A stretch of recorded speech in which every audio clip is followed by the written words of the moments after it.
ದಾವಣಗೆರೆ ನವ ನಿರ್ಮಾತೃ ಶಿವಶಂಕರಪ್ಪ ವಿಧಿವಶರಾಗಿದ್ದಾರೆ.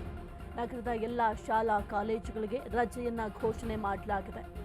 ದಾವಣಗೆರೆ ನವ ನಿರ್ಮಾತೃ ಶಿವಶಂಕರಪ್ಪ ವಿಧಿವಶರಾಗಿದ್ದಾರೆ. ನಗರದ ಎಲ್ಲ ಶಾಲಾ ಕಾಲೇಜುಗಳಿಗೆ ರಜೆಯನ್ನ ಘೋಷಣೆ ಮಾಡಲಾಗಿದೆ.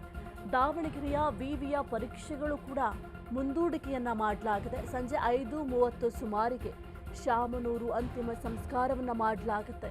ವೀರಶೈವ ಸಂಪ್ರದಾಯದಂತೆ ಈ ಒಂದು ಅಂತ್ಯಕ್ರಿಯೆ ನಡೆಯಲಿದೆ. ದಾವಣಗೆರೆಯ ನವ ನಿರ್ಮಾತೃ ಅಂತ ಅವ್ರನ್ನ ಕರಿತೀವಿ. ಯಾಕೆ ಅಂತಂದ್ರೆ ದಾವಣಗೆರೆಗೆ ಅಪಾರವಾದ ಕೊಡುಗೆಯನ್ನ ಕೊಟ್ಟಿದ್ದಾರೆ ಶಿವಶಂಕರಪ್ಪ ಅವರು. ಹಾಗಾಗಿ ಶಾಲಾ ಕಾಲೇಜುಗಳಿಗೆ ಸದ್ಯಕ್ಕೆ ರಜೆಯನ್ನ ಘೋಷಣೆ ಮಾಡಲಾಗಿದೆ. ಜೊತೆಗೆ ವಿವಿಯ ಪರೀಕ್ಷೆಗಳಿದ್ದಾವೆ, ಅದನ್ನು ಕೂಡ ಮುಂದೂಡಿಕೆ ಮಾಡಲಾಗಿದೆ.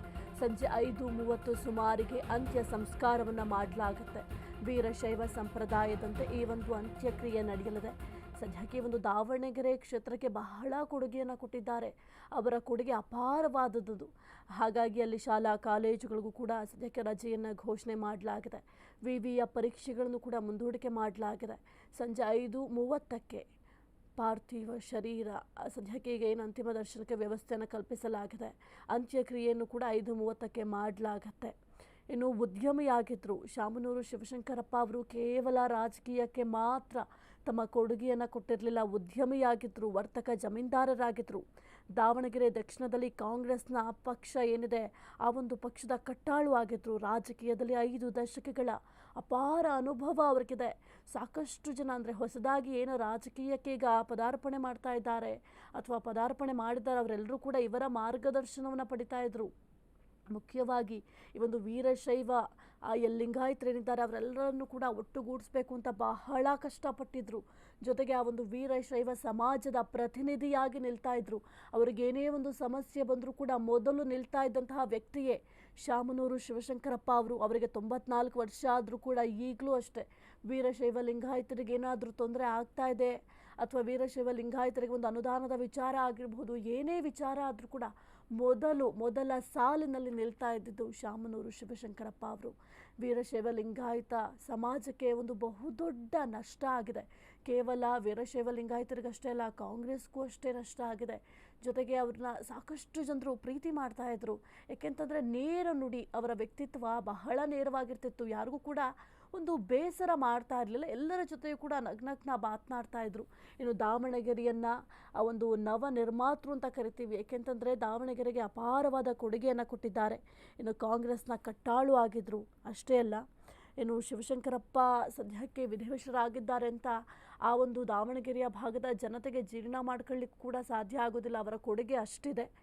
ಇನ್ನು ಶಾಮನೂರು ಶಿವಶಂಕರಪ್ಪ ಅವರು ಕಲ್ಲಪ್ಪ ಹಾಗೂ ಸಾವಿತ್ರಮ್ಮ ಕಲ್ಲಪ್ಪ ದಂಪತಿಯ ಪುತ್ರರಾಗಿ 1931 ಜೂನ್ 16ರಂದು ದಾವಣಗೆರೆಯಲ್ಲಿ ಜನಿಸಿದರು.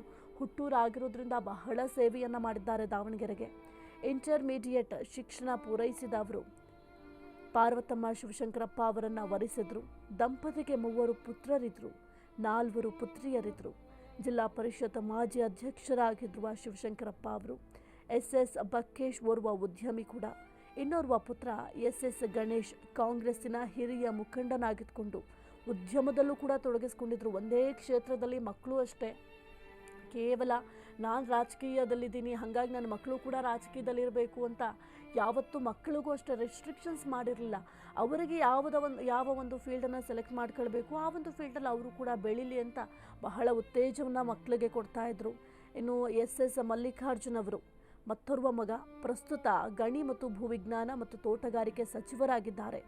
ಡಾಕ್ಟರ್ ಮಂಜುಳಾ ಶಿವಶಂಕರ್, ಸುಧಾ ರಾಜೇಂದ್ರ ಪಾಟೀಲ್, ಡಾಕ್ಟರ್ ಶೈಲಜಾ ಭಟ್ಟಾಚಾರ್ಯ ಹಾಗೂ ಮೀನಾ ಡಾಕ್ಟರ್ ಶರಣ ಪಾಟೀಲ್ ಇವರ ಪುತ್ರಿಯರು. ಶಿವಶಂಕರಪ್ಪ ಅವರು ಕೇವಲ ಒಬ್ಬ ರಾಜಕಾರಣಿಯಾಗಿ ಗುರುತಿಸಿಕೊಂಡಿರಲಿಲ್ಲ. ಕೈಗಾರಿಕೋದ್ಯಮಿಯಾಗಿರುವ ಇವರು ವರ್ತಕರಾಗಿದ್ದರು, ಜಮೀನ್ದಾರರು ಕೂಡ ಹೌದು. ನಂಬಲಿಕ್ಕೆ ಸಾಧ್ಯ ಆಗೋದಿಲ್ಲ ನೀವು. ಏಕೆಂತಂದರೆ ಕೇವಲ ರಾಜಕೀಯದಲ್ಲಿ ಮಾತ್ರ ಅವರು ಗುರುತಿಸ್ಕೊಂಡಿರಲಿಲ್ಲ, ವರ್ತಕರಾಗಿ ಸೇವೆ ಮಾಡಿದ್ದಾರೆ. ಜೊತೆಗೆ ಜಮೀನ್ದಾರರು ಕೂಡ ಆಗಿದ್ದರು. ಇನ್ನು ಶಾಮನೂರು ಗ್ರೂಪ್ ಆಫ್ ಇಂಡಸ್ಟ್ರೀಸ್ ಅಧ್ಯಕ್ಷರು ಕೂಡ ಆಗಿದ್ದರು. ಅದು ಬಹಳ ವಿಶೇಷವಾದದ್ದು. ಇದರ ಹೊರತಾಗಿ ಸಮಾಜಮುಖಿ ವ್ಯಕ್ತಿ ಅಂತ ಖ್ಯಾತರಾಗಿದ್ದರು ಶಿವಶಂಕರಪ್ಪ ಅವರು. ಶೈಕ್ಷಣಿಕ ಧಾರ್ಮಿಕ ಸಂಸ್ಥೆಗಳಲ್ಲಿ ಹಲವು ಸ್ಥಾನಮಾನವನ್ನು ಅಲಂಕರಿಸಿ ನಿಸ್ವಾರ್ಥ ಸೇವೆಯನ್ನು ಸಲ್ಲಿಸಿದ್ದಾರೆ. ಸಾಕಷ್ಟು ಸಮಾಜಮುಖಿ ಕೆಲಸಗಳನ್ನು ಮಾಡಿದ್ದಾರೆ. ಹಾಗಾಗಿ ಜನರು ಕಂಬನಿಯನ್ನು ಮಿಡಿತಾ ಇದ್ದಾರೆ. ಜನರ ಪ್ರೀತಿಯನ್ನು ಗಳಿಸಿದ್ದಾರೆ. ಎಲ್ಲೇ ಹೋದರೂ ಕೂಡ ಒಂದು ಬಹಳ ಗೌರವದಿಂದ ಇವ್ರನ್ನ ನಡೆಸ್ಕೊಳ್ತಾ ಇದ್ರು. ಯಾಕೆಂತಂದರೆ ಎಲ್ಲ ಜನರು ಕೂಡ ಪ್ರೀತಿಯಿಂದ ಇವ್ರನ್ನ ಮಾತನಾಡಿಸ್ತಾ ಇದ್ರು. ಇವರು ಅಷ್ಟೇ ಗೌರವದಿಂದ ಯಾರೇ ಬಂದು ಮಾತನಾಡಿಸಿದ್ರು ಕೂಡ ಅಷ್ಟೇ ಪ್ರೀತಿಯಿಂದ ಮಾತನಾಡಿಸ್ತಾ ಇದ್ರು. ಜೊತೆಗೆ ಸಾಕಷ್ಟು ಸಮಾಜಮುಖಿ ಕೆಲಸಗಳನ್ನು ಮಾಡಿದ್ದಾರೆ. ಶೈಕ್ಷಣಿಕ ಕ್ಷೇತ್ರದಲ್ಲೂ ಕೂಡ ಕೆಲಸ ಮಾಡಿದ್ದಾರೆ. ಇವರು ಉದ್ಯಮಿ ಕೂಡ ಆಗಿದ್ದಾರೆ. ಕೇವಲ ರಾಜಕಾರಣಿಯಾಗಿ ಅಷ್ಟೇ ಗುರುತಿಸ್ಕೊಂಡಿಲ್ಲ, ಎಷ್ಟೋ ಜನರಿಗೆ ಕೆಲಸ ಕೊಟ್ಟಿದ್ದಾರೆ, ಅನ್ನದಾತರಾಗಿದ್ದಾರೆ.